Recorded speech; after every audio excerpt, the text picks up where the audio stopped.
Hello everyone, my name is INJOL, metric number BS2111002, and my topic for today is hybrid sunfish. Before we enter the topic, I would like to share with you guys the meaning of hybridization. Hybridization is the mating of two different species, which is interspecific hybridization, or the same species, which is intraspecific hybridization, producing offspring with genetic characteristics of both parental species. Next, we move to the introduction. Greengill sunfish, which is the name that has been given to the hybrid fish, is also known as hybrid sunfish or bluegill x green sunfish hybrid. It is a cross between a bluegill and a green sunfish, and they are occasionally discovered in ponds, lakes, and streams containing both bluegill and green sunfish. Some ponds are also stocked with them. This is the species and gender of the greengill parent species. As you can see, on the left side is the picture of the male bluegill, and on the right side is the female green sunfish. Bluegill and green sunfish share many similarities. For this reason, many people wonder if they are the same or different. Therefore, what is the difference between bluegill and green sunfish? Bluegill and green sunfish are different species of fish, although they are from the same family. Bluegill is the Lepomys macrochirus species, and green sunfish is the Lepomys cyanellus species. Bluegill grow longer and weigh approximately double the pounds than green sunfish. Green sunfish can have a slightly stronger flavor. To tell the difference between a bluegill and a green sunfish is to check the size of the mouth, head shape, and the color markings on the side of the head. The green sunfish has a larger mouth and a longer snout than the bluegill, whose head is more streamlined to the shape of the rounder body. The bluegill has solid blue coloring on the side of the head and gills compared to the broken bluish stripes on a green sunfish. As you can see in the picture, the green gill fish is the result of hybridization of two species, which is the female green sunfish and the male bluegill. The next topic is about the rationale behind fish hybridization. So what is the rationale behind fish hybridization? I have found 8 reasons. The first reason is to increase growth rate. Next one is improving production performance. The third one is transfer desirable traits. Next one is to reduce unwanted reproduction. The fifth is combine other valuable traits such as good flesh quality.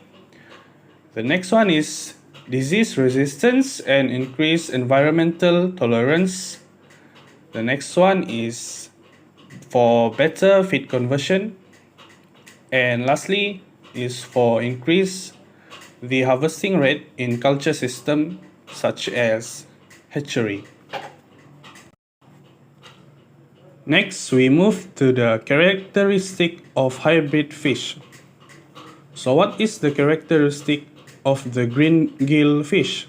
As you can see on the picture, greengill fish have a red and white edging on the apicular flap, fairly large mouth and jaw, moderately sized pectoral fin, and light edging on median fins.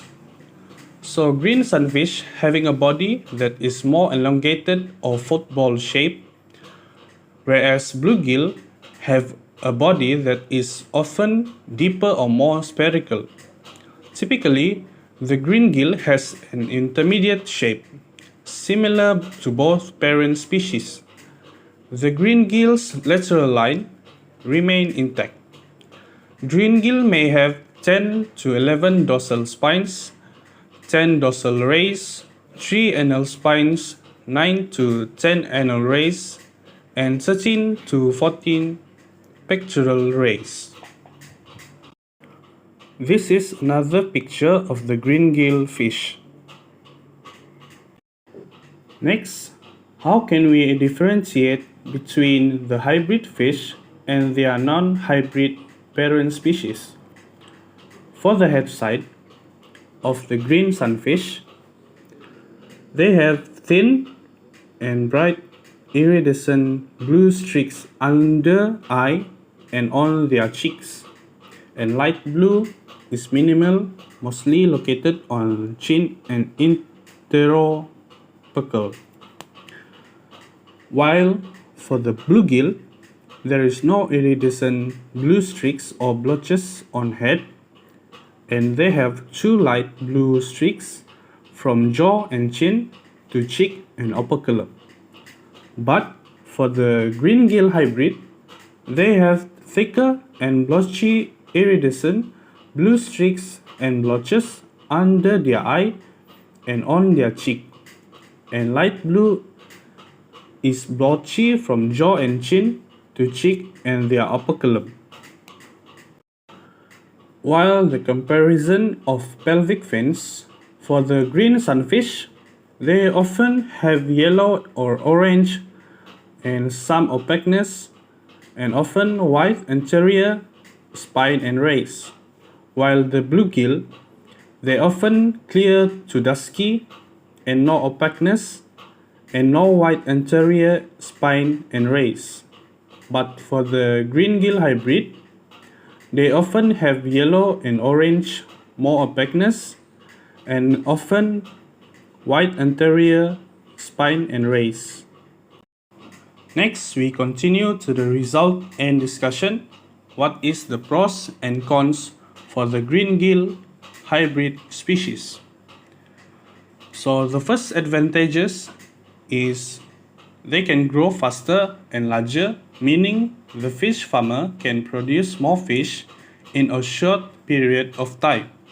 The next one is the fish is easier to catch than their non-hybrid parent species, which makes the fish farmer harvest them easily. The third one is harvesting rate in culture system increase. Other than that, various in fish morphology and the fish increase in the fish price, and lastly, the fish production will be increased because they can grow larger and faster. For the disadvantages, the first disadvantage is loss of originality line. The second one is green gill fish are more aggressive than their non-hybrid parent species, which makes the fish handling will be more difficult. The third one is high mortality rate due to cannibalism factor and sexual competition. And the last one is have more difficulty finding mates and successfully breeding. This is my recommendation for the green gill hybrid fish. The first one is to increase the production of green gill fish, especially in our own country, because this hybrid species have a potential in the market, in my opinion. The second one is it can be cultured in Malaysia. The aims is to diversify the types of fish cultured in Malaysia. The third one is improve the culturation of hybrid fish so that the hybrid species will produce more and more fish. And the last one is this species is suitable for research study because There is a lot of usable reference source and it's an interesting topic to talk about. That's all from me. Thank you very much.